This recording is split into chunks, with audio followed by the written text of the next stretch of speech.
Well, I would agree with Matt. We're dealing with, in my opinion, the larger issue that Supreme Court, as an example, could look at that indicates that there is a real significant impact on whether or not we can trust the end result of a vote, especially for a state like Pennsylvania. So this is really about, as you've noted in your monologue as well, that there's always some kind of fraud. That's unavoidable.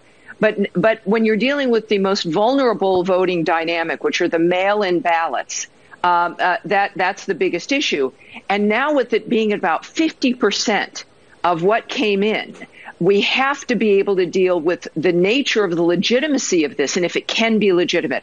So the bigger issue is, yes, if there's machines like the Dominion dynamic that we know is in half of the counties in Michigan and multiple states, that would, and that it has a major problem, perhaps it was the servicer with software, that could become a big issue. The other issue, of course, and we've got the recounts coming up. In those recounts, like with Georgia, and Wisconsin will have one, is when the parties have a chance to kind of audit as well, to see about signatures and the legitimacy of the ballots themselves. So that could be significant.